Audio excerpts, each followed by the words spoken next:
মাকে দিলে না ওই ব্র্যান্ড থেকে ওকেও দিয়ে দেয় এবং আমার কাছের মানুষরা ওকেই গিফট করে। সো অনেক গিফট পেয়েছে।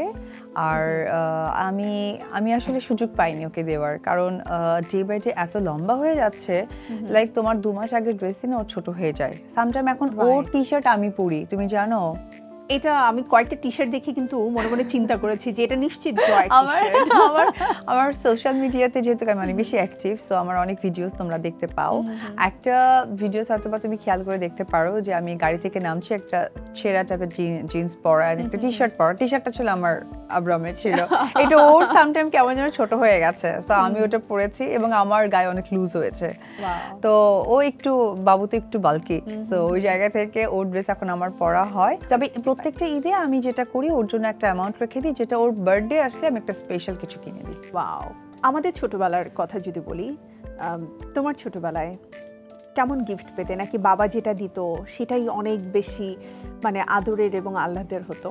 ছোটবেলার গিফটগুলোর মধ্যে অন্যরকম একটা ভালো লাগা কাজ করতো, অন্যরকম একটা আবেগ কাজ করতো, যেটা এখন রিয়ালাইজ করতে পারি। এখন ধরো নতুন ড্রেস পরছি, আসলে নতুন ড্রেসের গন্ধ খুঁজে পাই না, যেটা ছোটবেলার দেখবে যে ঈদে নতুন ড্রেসের একটা গন্ধ আছে এক্সট্রা, যেটা ওই সময়টা পাওয়া যেত, এখন একদমই পাই না আমরা নিয়ে। এক্স্যাক্টলি। তারপরে দেখবে ড্রেস নিয়ে একটা মানসিকতা কাজ করতো, লুকিয়ে রাখতে হবে, কেউ দেখলে শেষ, মানে কি যে একটা মনে হয় মহামারী হয়ে যাবে এইরকম একটা ব্যাপার।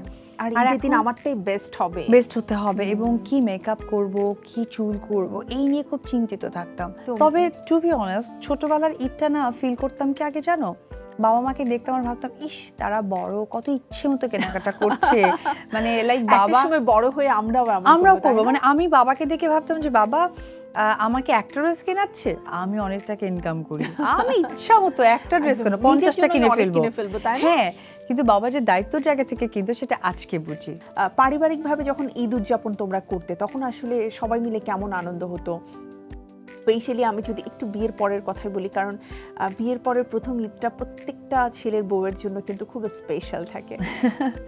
আমার বিয়ের পরে ফার্স্ট ঈদটা অলরেডি অনেক প্রোগ্রামে আমার বলা হয়েছে, এটা অনেকে হয়তো বা জানে যে আমি একদম একটা মানে কাঁচা খিচুড়ি রান্না করে ফেলেছিলাম, মানে যেটা ডালটা কাঁচা ছিল, আমি আসলে চালটাও ঠিকঠাক হয়নি, এটা সকলেই জানে। কোনো রকম সকালে ওটা শাওয়ারটা করে লিপস্টিক দিয়ে আর বাদ বাকি সবকিছু ভুলে যেতাম, কারণ ওই যে কিচেনে ঢুকতাম ঘামতে ঘামতে শেষ হয়ে যেত, কারণ ওদের বাসায় রান্না অনেক রকমের হয়। আর ওর যে প্রবলেমটা, সেটা হচ্ছে, প্রবলেম বলবো না কি বলবো জানি না, খাই বা না খাই টেবিলে প্রচুর খাবার থাকতে হবে।